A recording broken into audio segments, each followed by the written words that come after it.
Shalom anak-anak yang diberkati oleh Tuhan Yesus. Apa kabarnya? Selalu luar biasa di dalam Tuhan Yesus. Hari ini kita kembali belajar kebenaran firman Tuhan. Dan kali ini Kak Santi akan mengambil kisahnya di Kisah Para Rasul 1 ayat 15 sampai 26. Tapi kita tidak akan membacanya sekarang ya. Nanti anak-anak bisa membaca di rumah bersama orang-orang di rumah. Nah, Kak Santi akan menceritakan secara singkat. Anak-anak ingat ketika Tuhan Yesus lahir ke dunia sebagai manusia dan kemudian Tuhan Yesus tumbuh dewasa dan memulai pelayanannya dan mengajar, Tuhan Yesus mencari murid-muridnya. Anak-anak tahu berapa jumlah murid-murid Tuhan Yesus? Ada berapa? 5, 6, 8? Nah, murid Tuhan Yesus ada 12 orang. Ada Simon Petrus, Andreas, Yakobus, dan salah satunya adalah Yudas Iskariot. Ada cerita nih anak-anak tentang Yudas Iskariot. Yudas Iskariot yang merupakan salah satu murid Tuhan Yesus yang harusnya ia selama ini bersama Tuhan Yesus melihat mujizat Tuhan Yesus yang Tuhan Yesus lakukan, kebesaran Tuhan.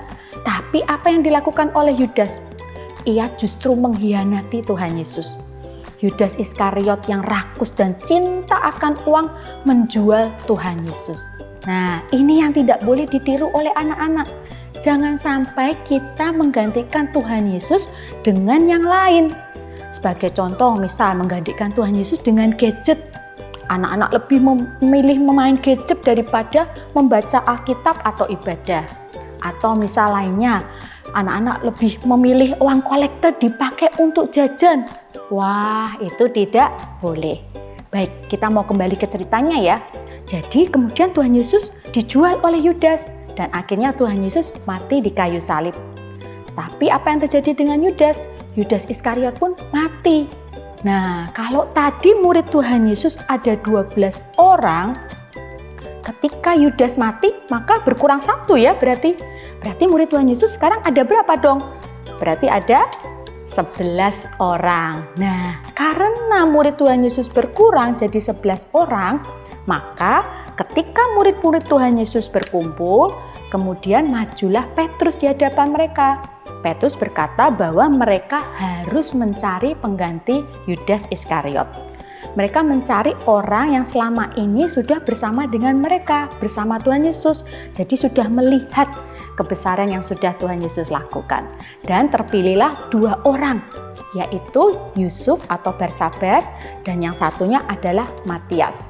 Nah, mereka harus menentukan ini yang mana yang mau dipilih. Sebenarnya mudah ya menentukan, bisa saja mereka menggunakan suara terbanyak. Siapa yang memilih Yusuf? Saya. Siapa yang memilih Matias? Saya. Nanti siapa yang dapat suara terbanyak, itu yang menang.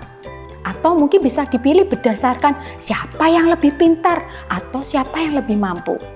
Tapi ternyata apa yang dilakukan murid-murid Tuhan Yesus saat mereka mau menentukan pilihan, ini yang harus kita tiru. Kita mau baca ya di Kisah Para Rasul 1 ayat 24. Mereka semua berdoa dan berkata, "Ya Tuhan, Engkaulah yang mengenal hati semua orang. Tunjukkanlah kiranya siapa yang Engkau pilih dari kedua orang ini." Wow, luar biasa anak-anak. Apa yang mereka lakukan? Mereka semua berdoa. Ternyata mereka menyerahkan keputusannya kepada Tuhan Yesus. Mereka melibatkan Tuhan Allah kita. Nah, ini anak-anak yang perlu kita tiru. Ketika kita mau mengambil keputusan atau melakukan sesuatu, libatkanlah Tuhan kita, Allah kita dalam segala hal. Misal, oh aku mau pergi nggak ya, pergi nggak ya? Atau mau menentukan pilihan A atau B, mau menentukan sekolah A atau sekolah B ya. Nah, libatkan Allah kita, berdoa, minta petunjuk kepada Allah kita. Maka Allah akan memberikan jawaban yang sesuai dengan kehendaknya. Bisa melakukan? Tentu bisa. Tuhan Yesus memberkati.